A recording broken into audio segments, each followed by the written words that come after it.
So I'm going to start us off on our case analysis for today. And what I'm going to do for the next minute or so is walk through the background of the case that we're going to be working on. So the client that we're working with is a company called Good Life Trade. This is an organization that's been around for a number of years, about 25 years, and they are recognized as the leader in the fair trade coffee industry. That's really where they got their origins.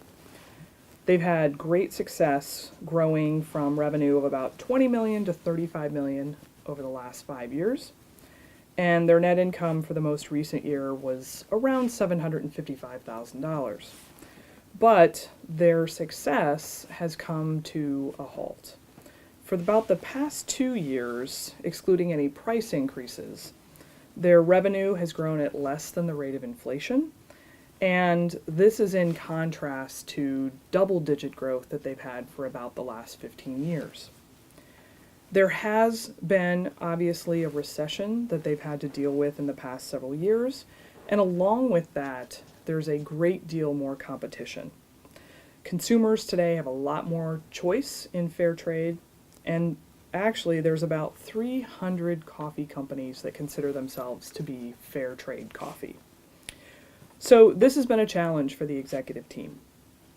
One of the other interesting attributes of Good Life Trade is that their executives are quite well known. They're the leaders in this industry.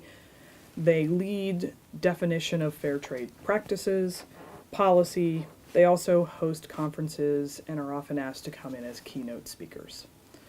So the focus that we have for our client is really helping them get back to some of the same revenue growth that they experienced previously. What we'd like for you to focus on is a set of actions that you would recommend that Good Life Trade take to help them establish their future direction and get back to a path of growth.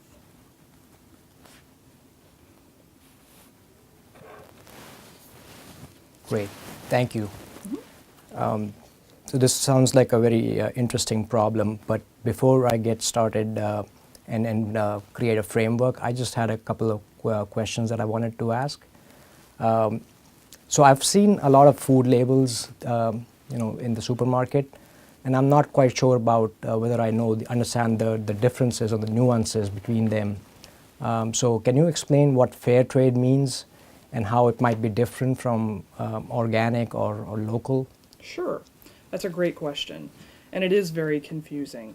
One of the things that defines fair trade is really the production process and the supply chain. So specifically, producers are in a relationship with their buyers, in this case Good Life Trade, and they really try to establish good prices, good wage conditions, and not taking advantage of many of the farmers and growers of these products who are often in third world and developing economies. So there's a little bit of a philosophical approach and some mission behind it. That's very different than organic. Organic is much more about the growing. So use of pesticides or no use of pesticides, what type of fertilizer, the production of the seeds, non-GMO, those sorts of things. And then one of the other trends in the food space that we're very aware of right now is the idea of buying from local farmers. And that has to do with proximity and seasonality. So Good Life Trade really concentrates today on the fair trade type of products. Okay, thank you. And so how does their mission, since they're focused on making sure that the farmers get a good deal as well out of this, how does that mission tie into their growth goals that they might have? More specifically, do they have any revenue goals or profit goals that management wants to hit in a time frame to hit those goals? Sure. So the goals piece, I think they're looking back a little bit historically and hoping to regain a double-digit growth percentage. So certainly something greater than 10%. And they would very much like to see that happening at the top line. I think they feel fairly comfortable that they have a good cost structure behind that. although it's certainly worth exploring, but it is very much about the top line growth. Okay. The management team of Good Life Trade, their entire business mission wraps around the concept of fair trade. That was the origins. I think the original founders felt very committed to helping farmers, helping their individual livelihoods and their conditions, and have built that and integrated it into the mission of the company to the extent that even the employees of Good Life Trade are probably a little bit better compensated. They have more benefits. They don't have those seasonal migrant workers like someone in this business who doesn't have that mission might. So there's a number of things that they do that really integrate all of that philosophy into their various business activities. Okay, great. Thank you. So now that I have a good understanding of fair trade and the company's mission, I'd like to take a minute to lay down my framework that I can use to suggest some options for growth for Good Life. Great, very good. Thank you.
All right. So I'd like to start by really understanding the fair trade market, what have been the recent trends, whether it's growing or shrinking, and what are the drivers behind those trends. And so that'll give me a sense of how the fair trade market is expected to do in the future. And I can then sort of use that information and also look at our competition and see what their strengths are and compare those with our own strengths and see how we might want to do a few things differently. And I'd also like to see whether our competition, how they have fared, whether they have also seen some stagnation in growth or whether they're doing a bit better than us. Next, I think I'd like to sort of dig a little deeper into our financials. So break down our profits into revenues and sources of revenue, as well as our costs. Look at fixed costs and variable costs, and also benchmark those against our competition to see if there are any if there's anything that jumps out, whether we can do anything different in our entire value chain, from procurement to production to distribution to our retail operation, and see if there are any sort of internal improvement opportunities there that we can look at. And then after I've done this analysis, I'll be in a good position to also evaluate some strategic options that we might want to consider. So we can either grow by acquisition, and so we can look at some potential acquisition targets and see if acquiring any of our competitors makes sense. We could also look at some organic growth options. So we could either extend our product line and get into some new products, or we could look for some new geographical markets to sell our existing products. And we could also sort of look at some new distribution channels in our existing markets as well. And so if you're not currently, if we don't have an online operation, that might be something to consider as well. So I think after I've done this, gone through this framework, I'll be in a good position to make some recommendations on how to grow the business. So to start with, I'd like to look at the fair trade market and really understand what have been the recent trends in that market, and also get a sense of what are the drivers behind those trends. So do we have any information on whether the fair trade market has been growing recently or shrinking? I think we might have some, but maybe tell me a little bit about what information you think would be useful for you. Right. So I'm looking for sort of overall the fair trade market, in terms of just revenues. So whether the imports, for example, whether they have been growing or shrinking. And next, I'd like to break that down by segment and really get a sense of which are the products that have been growing, and if there are any that really jump out. And I think that will really give me a sense of how our portfolio looks like, and whether we need to rebalance it or maybe even get into some new products. Okay. So Great. So I do have some information to be able to share with you. So I'm going to give you 2 pieces of background that might be useful related to that question. okay, thank you. So the first chart here that I'm looking at is it's just the fair trade imports data, and we have it for the previous 13 years, and it is by segment. So it is we have numbers here for different products. So I see coffee, tea, cocoa, grains, sugar, etc. And the second chart here is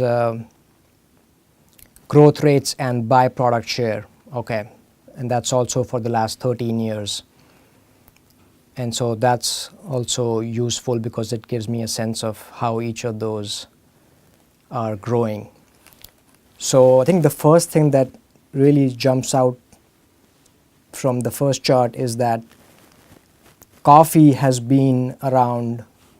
Coffee is what's really started the fair trade business for us, and it grew really well over the years, but it looks like it's some of that growth is really stagnating, because we see a 1% growth rate in the last year.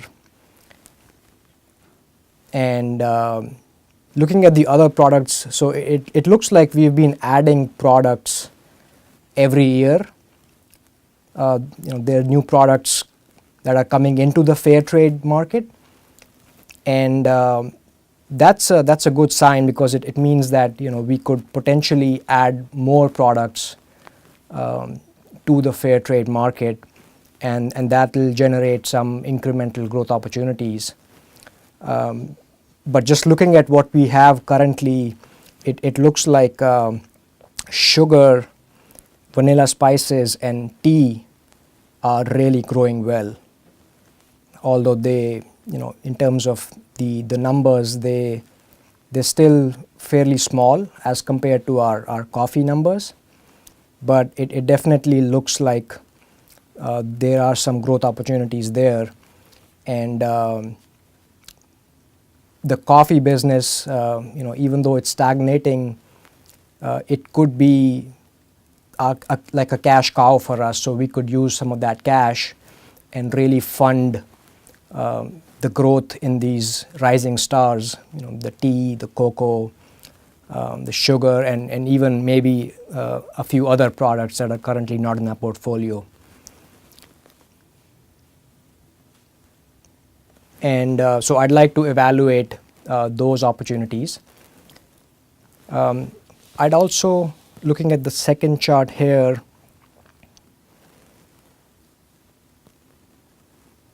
and this is total pounds in the past 13 years for fair trade. And so the growth in the last year is just 6%, which is much lower than the growth that we had in the early years. And so it looks like the overall fair trade market is also stagnating. And so I'd like to dig a little deeper into understanding why that is the case, whether that is due to like a recession or something which is temporary, or whether that's driven by consumer preferences towards maybe organic or local, that will be something that's more permanent effect, and so that's definitely something to be concerned about. And I'm also looking at the percentages of those overall fair trade market, and I see that coffee as a percentage of the overall business is going down. So from 100% in year one, it's down to 67%, whereas the other category is really growing. And so I think that ties back to my initial comment about, there's an opportunity for new products to get into the fair trade market, and so we can definitely leverage on that opportunity and see if there are any opportunities to both rebalance our portfolio and also look at some new product opportunities. Good. So I think next I would like to see just how our competitors are also faring, with this stagnation in the overall fair trade market, and whether they're doing anything different from us. So do we have any information on who our competition is and what their strengths might be? Mm-hmm. So the competition in this space is somewhat concentrated, and then there's a huge piece of it that's very fragmented. So there's a number of large grocery chains that have started introducing fair trade products. You can imagine the biggest one is Whole Foods, but then there's a set of other smaller, more city-based grocers that also sell fair trade products. Okay. Then, along with that, there's just hundreds of other small companies. No one is larger than Good Life Trade in terms of being a pure provider of fair trade products. We do have a little bit of information that might be useful given the question that you've asked. So you have that in front of you. Thank you. So this is an income statement for Good Life Trade and one of our competitors.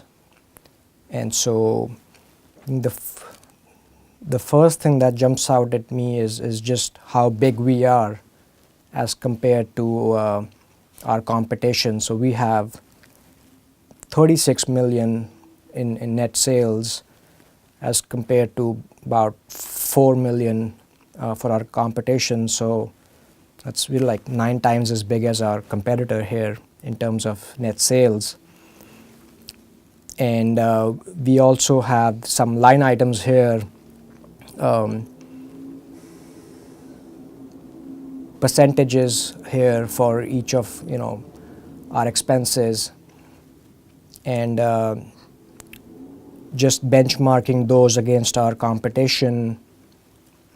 I do see that our cost of sales is 64.8% as a percentage of our net sales, which is higher than our competition. Our competition is at 62.9%. And so that could be driven by what you had mentioned earlier about our management being leaders in fair trade and really marketing fair trade. And so it could be that we are spending a lot of money there, and our competition is just they don't have to do that. They're really small, but they are reaping some of the benefits off of that marketing that we do.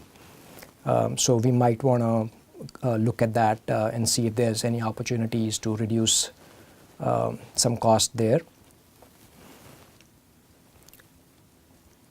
I'm also looking at our gross profit, which is slightly lower because of that issue as compared to our competition in percentage terms. Looking at operating expenses, it looks like we are doing much better than our competitor.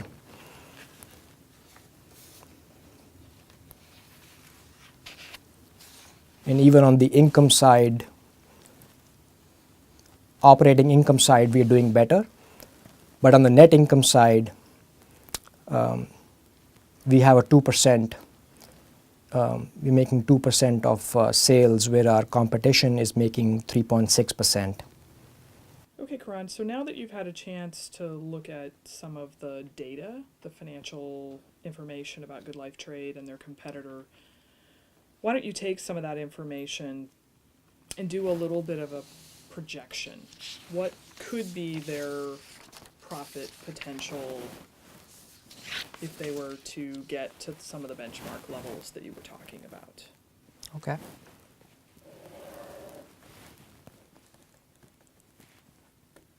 So we discussed that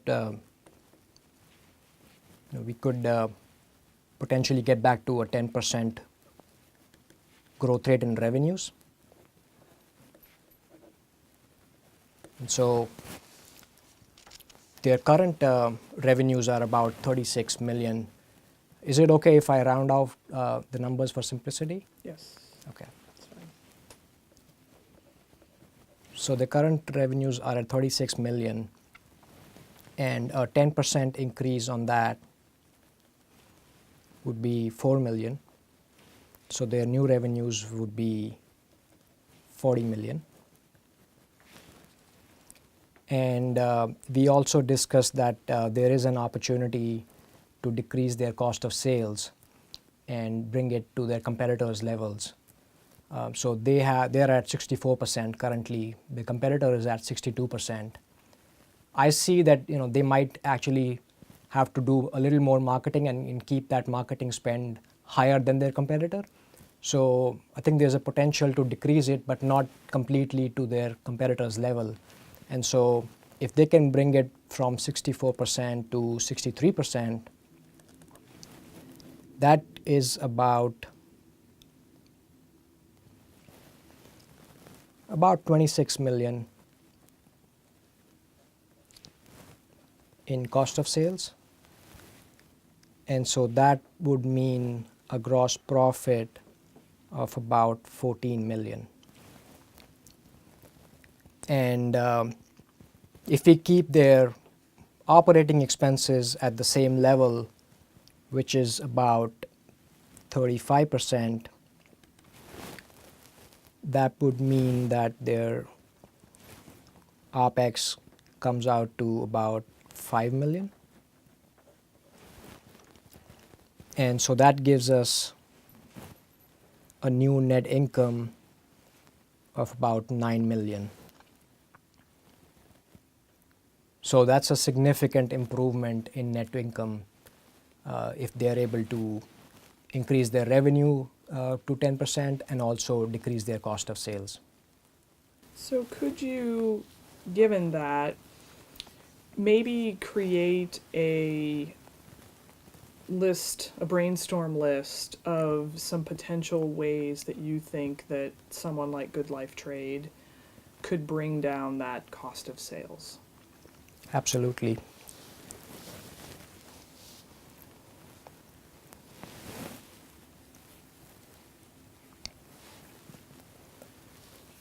So to do that, I'd like to really look at our entire value chain.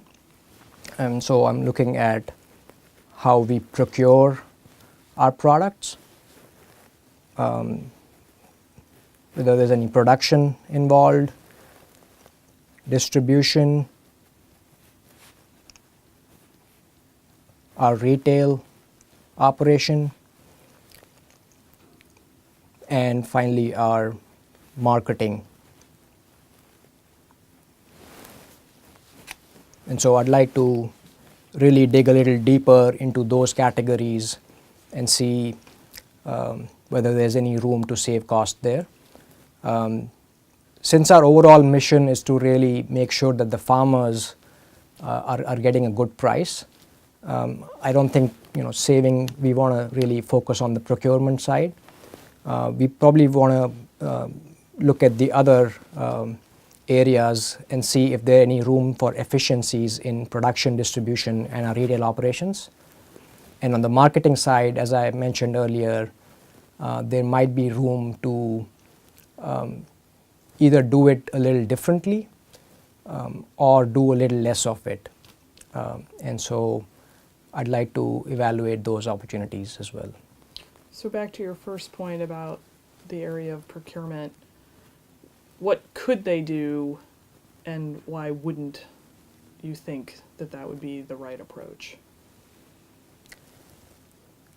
So when I consider procurement, you definitely get a lot of efficiencies of scale there. And so, if they were to, they are already pretty big, but if they make an acquisition, they could probably get even bigger, and then they could use that leverage to procure their products at a lower price point. But I think since the overall mission of the company is to make sure that the farmers get a fair price, that won't really fit with our overall mission. And so for that reason, I don't think that we should focus in on saving on our procurement costs. Okay. So I think one thing we can consider is what our competition is doing. So in terms of distribution, how do we compare against our competition? And so do we have any information on where we are selling our products, and how does that compare with the competition? I mean, what we know, we have some centralized warehousing in the U.S., so it comes from wherever its origin is to that central warehousing onto the retail channel. Many of our competitors, because they're so much smaller, they can actually ship directly into the retail channel. So they don't have the same infrastructure that we do in the sort of distribution network. We have an extra layer in some cases. Okay. But we also have a much larger retail footprint. So there's a different set of logistics that are involved. Okay. So I think having a bigger operation, it really helps in the efficiency, on the efficiency side, but only if we are really selling in all the geographical markets that we serve. And so do we have any information on whether we are really getting the benefits of having a big distribution network, whether we are reaching out to all the geographical markets, and also I'd like to understand if there are any differences in the markets themselves, whether some markets are really generating a lot of revenue for us, whereas some markets they are not really generating the revenue for us, but it costs us a lot to just have a presence in those markets. Mm-hmm. Yeah, I do have some information about our sales footprint. So this is interesting. So this is our U.S. sales by state, and I have here states color coded by revenue per state. So the darker states have revenues, or the darkest shades shaded states have revenues of over $1 million. Okay. And so I see a trend here where the West Coast states, California, Oregon, and Washington, they generate a lot of revenue for us, and also some of the Midwest states and the Northeast states do. And I guess part of it is due to the weather. Since coffee is one of our biggest products, the cold states definitely probably have more coffee consumption, but it's also potentially the population, and so there's a lot of high density of population, in these states, and And for reference, their distribution center is in Northern California. okay, They only have one. okay. So that's interesting because we have this one distribution center in Northern California, but we are serving all the states. So there's a lot of cost involved in probably shipping the product to all these retail locations across the U.S. So there might be an opportunity here to invest in maybe another distribution center that's closer to the Midwest and the Northeast, and that way we could potentially reduce our distribution costs, and so that might be something to really consider. I think another thing that I might want to dig a little deeper is whether we have an online operation currently, and if we do, how big is it? What percentage of our sales are currently online? Since online spending is expected to really grow in the near future, we might want to really look at how we are positioned and whether we have the capabilities in place to really grow our online business as well. Yeah, there are some online sales. It's probably less than 10% of the revenue. I think the product portfolio has been a little bit awkward to sell online because it's somewhat like groceries. And there is some growth in online grocery sales, but clearly that's not a market that the online industry has fully tapped into yet, although there's clearly some growth going on there. Okay. And so I think beyond these opportunities, I talked about our product portfolio and the need to maybe rebalance it. And so we might want to see if there's opportunities to get into new products. So I'm looking at this exhibit here, the current products in the fair trade market, and there might be an opportunity to, it looks like these current products are like just the ingredients that go into some finished goods, and so there might be an opportunity to get into the finished goods market as well. So we could package these ingredients and sell those as well under the fair trade label, and that might help generate some additional revenue for us. If Good Life Trade was going to pursue some type of finished goods, what ways might they enter that market? Because clearly it's different than just selling cocoa through a retailer. They might have to have some additional process in their value chain. how could they potentially pursue that? Right. So I think for finished products, one of the gaps that we would need to fill in our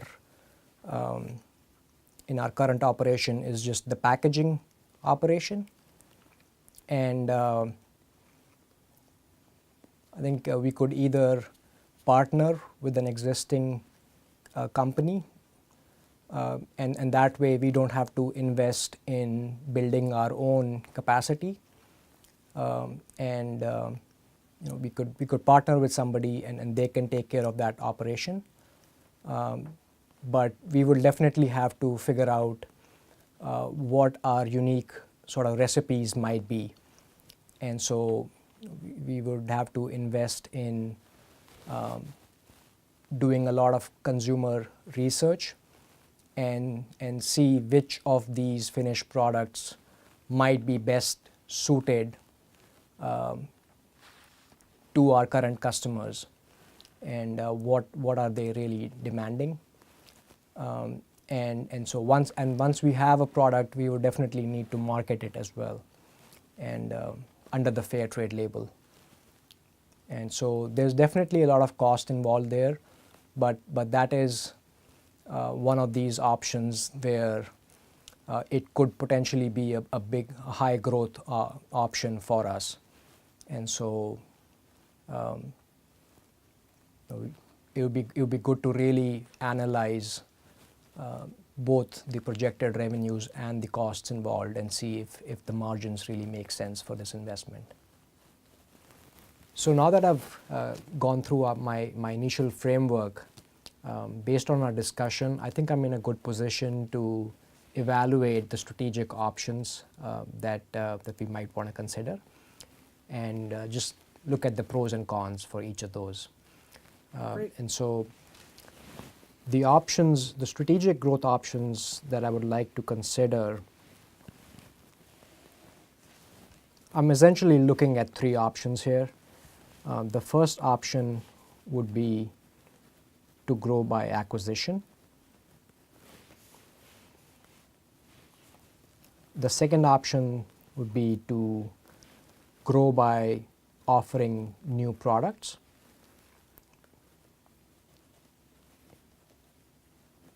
And that would include both food products as well as getting into new product categories as well, beyond just food. And the third option would be to look at the opportunity of maybe packaging the current products that we offer. So instead of selling the raw products, we can package them and sell the finished products.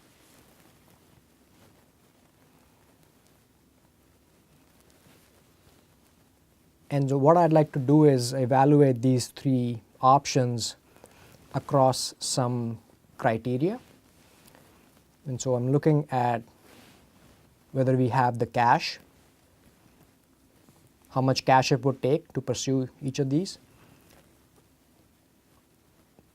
how much time it would take to implement these options, and what's the riskiness of each option, and finally, what's the financial potential for each of these options. And so before I evaluate, I'd like to just get a sense of how each of these options might fit with the existing business. So do we know if the company has done any acquisitions in the past, whether we have successfully acquired anybody, or is that something that management feels comfortable with? Well, that's a great question. To this point, Good Life Trade has grown completely organically, and it's been something the management team has really emphasized. Culture is a huge component of their business, the way they treat their employees, the way they treat their suppliers. And also they have a very unusual operating structure where they operate almost like a co-op. Okay. So as they've previously thought about acquisitions, they've really had a hard time mapping into that. So to this point, they haven't done anything in that area. Okay. Is that something that the company is in a position to pursue? Do they have the cash that would be needed to acquire a company? Well, that's another great question. So they do have a nice, healthy cash balance, but through their board covenants and their financial structure, they have a minimum cash balance that they're always required to retain. So to really execute an acquisition of scale, they probably would have to do that by taking on some type of debt. Okay. So they may have some challenges in that arena if they're trying to be fiscally conservative, which the company has always been fiscally conservative. Okay. So I think based on that, I can see that acquiring a company is going to take a high amount of cash, and it can take, medium to long term to really integrate a new company, and so it's not something that you can do very quickly. And there's also definitely inherent risk involved with any acquisition. You have to really integrate the people and the processes. So it is a risky option. But if we can execute and find the right company to acquire and execute and successfully integrate, there's definitely a significant amount of potential to grow our revenue and profits. And so there's high potential with that option. Moving on to the second option, which is new products. I'm especially interested in looking at the new categories. Is that something that management has considered? And my hunch is that, since we are the leaders in fair trade, that could be something that they are really good at, and they could potentially execute on really well. But I wanted to get a sense of what management's thoughts are on that. Yeah, so your hunch is correct. I mean, this is something that really Good Life Trade is well known for, and their staff has a talent. I think, though, there is a recognition that they may have taken their foot off the gas, so to speak, especially during the recessionary time, and perhaps they haven't been as aggressive about pursuing less obvious fair traded products. I think the portfolio right now has some of the more obvious ones. So it's something that they have their attention on, but may not have been as much of the emphasis in the last few years. Okay. So this option, it would require a significant amount of cash as well. I would say less than an acquisition, but you need to create new partnerships with the producers, maybe in countries where we currently don't have an operation. And so it might take some time as well to execute on this. On the risk side as well, on the risk side though, I think since we are good at doing this, it is a relatively lower risk option. If we can find these partnerships, it should be a low risk option to execute on. And on the financial potential side, it could be a great opportunity for us. Since we are the leaders, we would definitely get some first mover advantage as well by getting into these new product categories. And so medium financial potential for that option. Great. And finally, I'd like to look at the option of selling packaged goods using some of our existing products. And so I think to do that, I'd like to understand, whether that is, so packaging goods involve a packaging operation, which we may not currently have. And so we would either have to invest in building capacity on our own, or maybe partner with somebody who could do that for us. And I don't know how comfortable our management would be with that. So do you have a sense of what management is thinking on those terms? Yeah, so I think a couple of things. One, it's not really an area that they've looked at previously, so it's kind of an interesting new idea for them. It extends beyond their capabilities, so they're inherently kind of risk averse, so that's probably worth considering. But they have had organizations and startup firms approach them who have this type of capability. So there could be some ways to share the growth opportunity and mitigate the risk. So I think that there's potentially some opportunity to maybe highlight that opportunity for them, as well as showing them how it could be feasible. Okay. So I agree. This would be an option where, you know, there is some risk involved, but potentially there's a lot of reward as well, because since we are using our existing products, we would really get the efficiencies of scale by just adding that packaging operation, and so I would rate it as a medium on the risk side and a high on the financial potential side. It isn't something that you could do in the really short term, so I would say medium time to market for this option. And on the cash side, again, it could really vary based upon how we actually set up that packaging operation, whether we find a partner for that or whether we decide to do it on our own. And so it could be low to high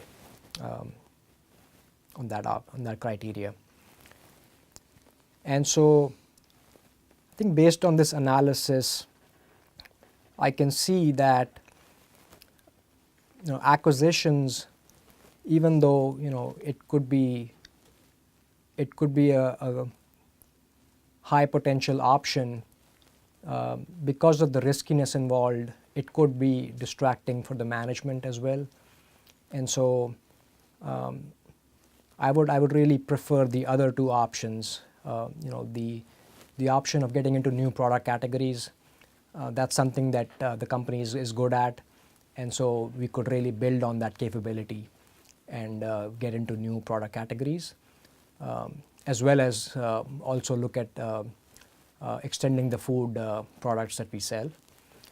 And the packaged goods, I would definitely consider that as well, and see whether we can really execute on that in the long term as well.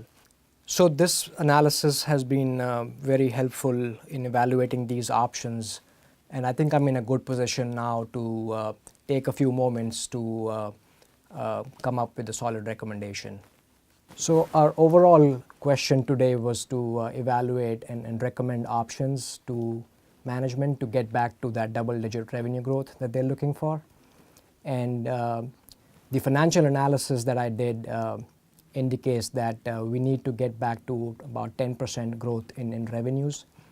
That will be an incremental $4 million in revenues. And also our profit can get back to about $8 to $9 million. But that would depend upon our ability to get our cost of sales down. And how do we get there? So there are a couple of short-term options, and then there are a couple of long-term options that we looked at.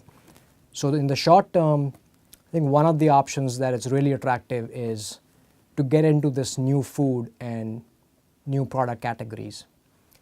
And that is something that the team is really good at, and it is a really good high potential option for us.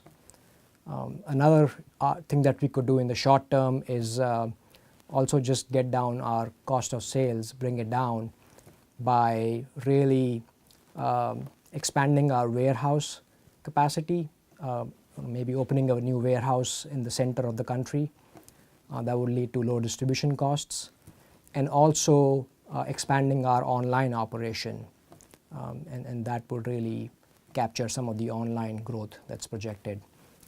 In the long term, I think we need to look at the packaged goods option, and really that's another high potential option, and we can look at that and really get some big efficiencies of scale, if we go down that path.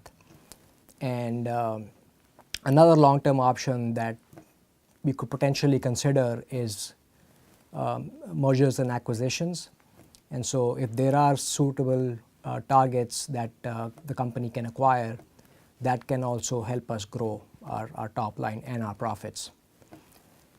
So some considerations that we might want to keep in mind: the fair trade label, since it's unregulated, we need to see the trends in that space and see whether consumers are really going towards fair trade or going away from it in the future, and also whether there are any regulations that might be enforced in the future, especially on the food side.